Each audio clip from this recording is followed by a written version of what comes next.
Hi friends, કેમ છો? તમને બધાને મારા જય અંબે. તો આજે હું બનાવવાની છું કારેલાની સબ્જી. તો તમે કારેલાની સબ્જી તો બધી બહુ રીતથી બનાવી હશે, પણ આ રીતે નહીં બનાવી હોય. તો મેં એને કારેલાને આવી રીતે ગોળ ગોળ કાપી લીધા છે અને અમુક કારેલાને આવી રીતે અડધા કાપ્યા છે.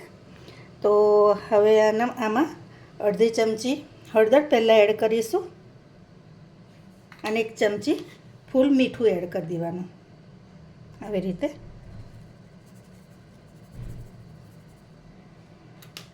અને પછી આને મિક્સ કરી લેવાનું પ્રોપર.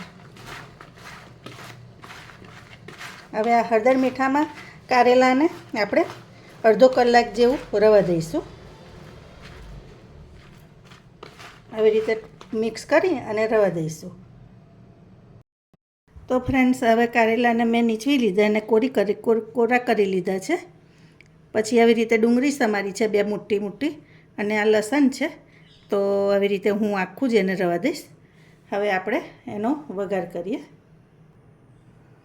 હવે આમાં તેલ એડ કરીશું.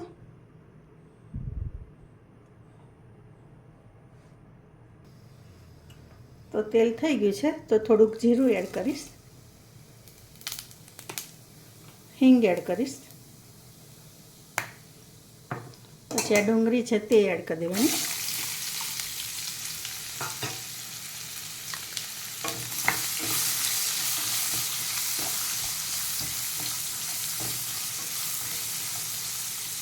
હવે આ લસણ એડ કરી દેવાનું.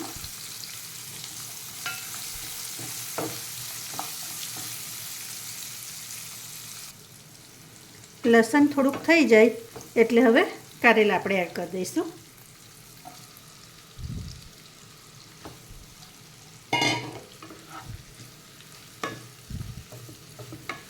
કારેલાની સબ્જીને કોઈ દિવસ ઢાંકવાનું નહીં.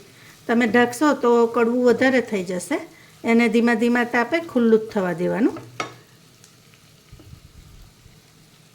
હવે આપણે એને થવા દઈશું.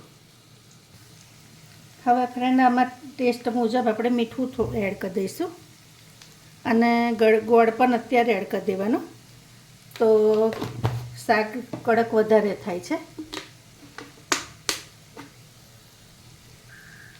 તો ગોળ આવી રીતે 1 ચમચી લઉં છું. આના ઉપર થોડુંક હજુ એડ કરીશ.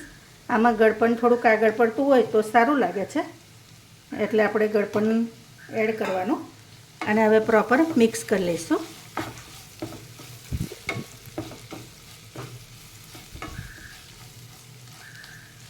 ગોળ જલ્દી નાખવાથી એક ફાયદો એ થાય કે શાક થોડુંક કડક વધારે થાય અને એની લીધે કારેલાને ટેસ્ટ જ આખો અલગ પડે છે. એટલે તમે પણ આ રીતે ગોળ પહેલાં નાખી અને ટ્રાય કરી જોજો. બીજા મસાલા આપણે છેલ્લા કરીશું.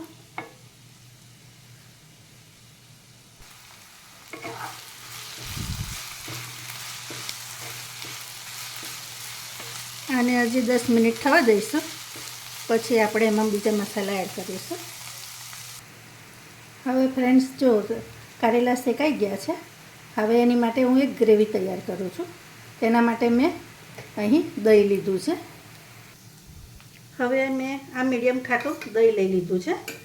એમાં આપણે મસાલો નાખીશું બધો.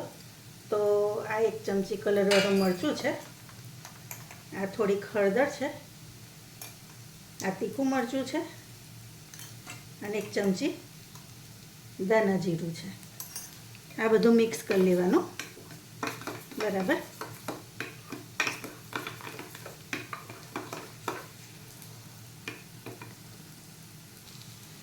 હવે આમાં થોડુંક દહીં આપણે થોડાક ધાણા પહેલાં તો એડ કરીશું અને પછી આ જે મસાલો બનાવ્યો તો એ બધો એડ કરી દેવાનો.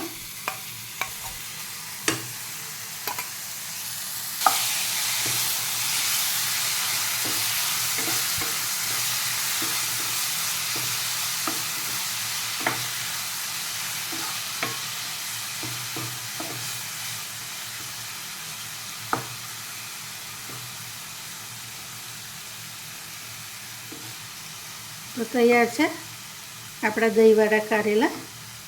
હવે આપણે ગાર્નિશિંગ ધાણાથી કરીશું. તો તમે ફ્રેન્ડ્સ જોઈ શકો છો કેટલું સરસ કારેલાનું શાક દેખાય છે. ટેસ્ટમાં પણ ખૂબ સરસ લાગે છે. ઉપરથી આવી રીતે દાણાથી ગાર્નિશ કરીશું. તો તમને મારી રેસીપી કેવી લાગી એ ચોક્કસથી કહેજો. લાઇક, શેર, સબસ્ક્રાઈબ કરજો. Thank you.